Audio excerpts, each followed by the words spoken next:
creepy. I don't like it in here. So what's the matter with you? Where did he go? There is no technology here on Earth that comes anywhere close to matching this. We've had multiple sightings that were triangular UFOs. Witness the most compelling evidence ever recorded Was left devastated and traumatized. that will have you believing. Encounter UFO. New series, Tuesdays at 9 on T+E. I've always had a great interest in the subject of UFOs. And I've worked on, I think, 5 separate series or specials on UFOs over the years. And it struck me the last couple of years, you've seen a lot of sort of conspiracy-minded, military preoccupied kind of what I would call paper chase shows, where it's, following a trail of declassified documents to try and uncover the truth about UFOs. And I thought, given all of the changes in the broader conversation, the acknowledgements that the US government have made, it would be interesting to go back to the individuals, the regular people who have had these experiences, and hear their stories again out from under the sort of shadow of ridicule or dismissing these people as, kooks. So I thought, seeing is believing. And if anyone knows, it's the people that we feature in our series. I mean, it seems to come in waves, much like UFO sightings themselves. I know that, when I was growing up in the early 80s, I remember the Scholastic book services, there would always be the, Bigfoot, Loch Ness, UFO, Holy Trinity. And that was what really hooked me. And then, into the 90s, when the X-Files came out, you've got another big focus on the subject, the 50th anniversary of Roswell in 97. And it seems like the modern era, certainly the last couple of years, it's an entirely new discussion, and it's an exciting discussion to be having. And it's terrific to be able to work on shows like this. Well, we approached T+E. We knew that T+E had such a great success with the more sort of straight paranormal, ghost hunting, haunting genre. But what inspired me about the T+E shows that I love was that very straight to camera, one person telling you their story.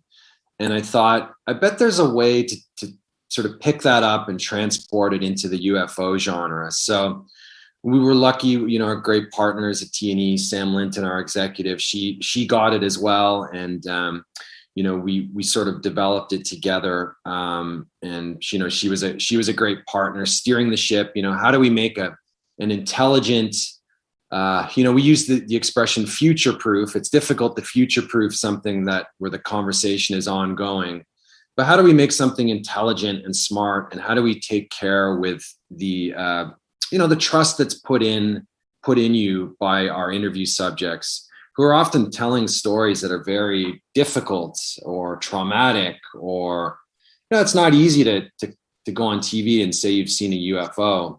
And then have to go to work the next day or whatever else. It's still considered a somewhat fringe belief, I think. So it's amazing to me. I guess the bravery or the willingness people have to sort of share stories like this. And more often than not, I'm trying to think of a case where we really wanted someone's story and they weren't willing to participate. I can't think of one offhand. More often than not, I think as long as people know that you're going to take care with their story and you're going to give it a thoughtful, intelligent treatment, I think they're happy. And it's, in a way, it's relief. I worked on another show that launched earlier in the year called UFO Town.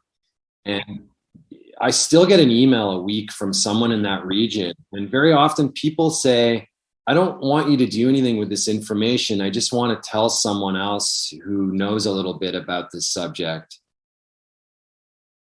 it's obviously never a great thing to experience something traumatic, but more often than not, trauma has a cause and something you can identify. But what happens when the thing that you've experienced, there's a large segment of the population that doesn't even believe it exists? Then what do? You're left with an even bigger problem and an even bigger trauma. So I think people like this, they seek like-minded, safe places to share their stories. Central device within the series was we wanted cases where there was some either visual evidence or audio evidence or a testimonial that might not have been heard before. So we started with people that had iPhone footage or at least a photograph. We knew that the format was 8 1-hours where we would tell 3 central eyewitness accounts per episode. So we knew we needed 24 stories. But I believe when we finished the research phase in the spring, I think we were at about 160 or 170 stories that were in play. And we had them broken down by kind of subgenres of, close encounters where someone encountered something that was on the ground. We have an episode on abductees. We have another episode on security threats. So people that were working in some capacity related to either the military or a nuclear facility who encountered a UFO. So we had it broken down so that the spots were limited and we had a wealth to draw from. We began with the distant lights in the sky. So what we were calling backyard UFOs. So the strangest thing imaginable encountered in the most ordinary of circumstances. So, the person who comes home after work and has an iced tea on the deck and sees something in the sky, or we have a gentleman, Jared, who was like a night watchman in Alaska and was walking the beat in the forest, which is already, a scenario fraught with kind of suspense, and he sees a mysterious light. So I think the bigger idea I had was within each of these spaces, whether it's abductions, close encounters, security threats, to sort of see how there are patterns that repeat across the globe, across time. So you'll notice for every central story, and there's 3 in each episode, there are sort of supporting stories that emerge. And what happens is you start to build out a bigger, sharper picture of a phenomenon. And this idea that how could all of these people be making this up? And why does someone in Arizona see the same thing that someone in Belgium is seeing 5 years later? So it was an interesting way to organize as a means of providing, what we thought was a deeper analysis of the subject. Definitely. I know that my own kind of North Star is I want to believe, but I want to see the evidence, and I want to, I need something to sort of anchor what's such an ineffable subject matter in the real and in science. So whether we continue with it or not will be determined by, how successful and what the audiences are like for the first season, which starts next Tuesday on T+E at 9 p.m. and runs for 8 consecutive weeks. But I think we would continue with it because some of the other approaches to the genre, which are, the on the ground, wandering through places, looking for something in the present tense, or the, very conspiratorial, or what I would call the, I love Ancient Aliens, but some of it feels a little flimsy, when you get to the realm of aliens rubbing shoulders with T-Rexes in the, Jurassic era. I think it distracts from the more intelligent conversation that is waiting to be had about the subject. And I know Ancient Aliens has been a terrific success story. They found some great personalities, but you as a TV producer, you're keenly aware of what's already out in the marketplace, and like yourself and launching a podcast, you don't want to do something that someone else is already doing. So, the other aspect of this series we were really excited about was you'll find sometimes producers making a lot out of a little. And so we were keen to have the kind of multitude of voices in every episode so that as a viewer, you're constantly engaged and it's not being repeated the same information over and over. I think so. It's amazing and I'm sure you're the same way. Once your friends and family start to know that you're interested in this stuff, you tend to attract people that want to share their own stories with you. And it's been interesting to see how widespread this is. I haven't. The closest I've come was a couple of months ago. I was down on the beach in Toronto late at night, kind of in a remote area. And I saw some lights that were really strange. And I was with one of my colleagues from Saloon who's far less open-minded to this stuff than he said, "Oh, come on, man, it's time to go home." Yeah,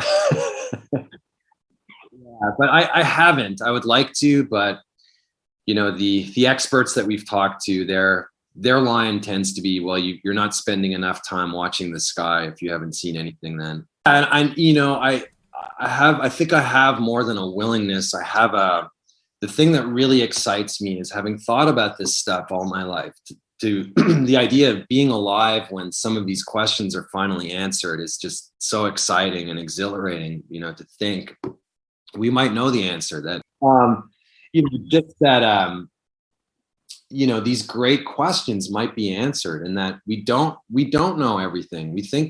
We sometimes feel like we know everything, but we don't. And it's just a joy. It feels like something that's stayed with me since my childhood, this idea of mysteries still left to be uncovered. It's fun.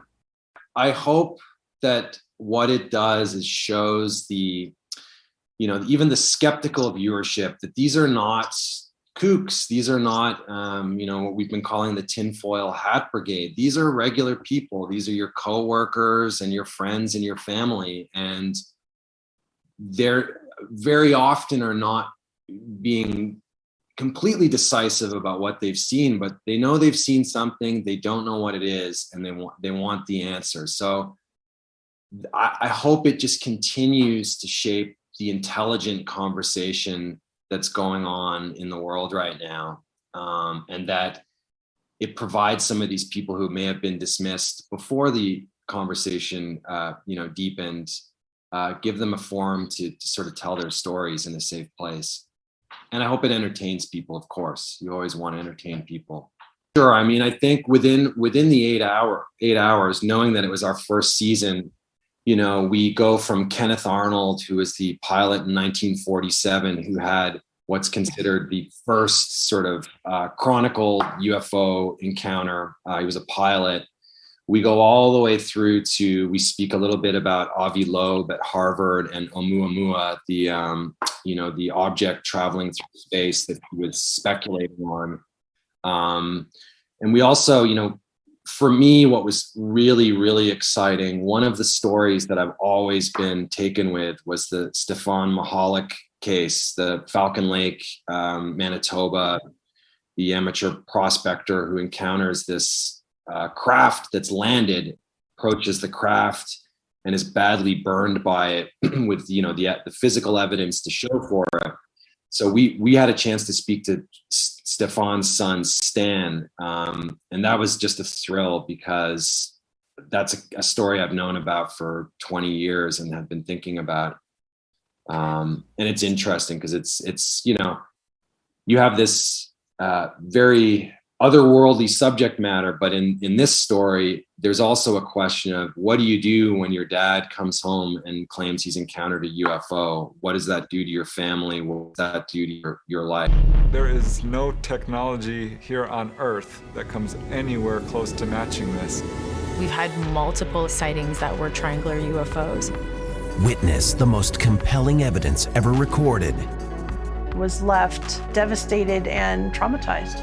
that will have you believing. Encounter UFO. New series, Tuesdays at 9 on T+E.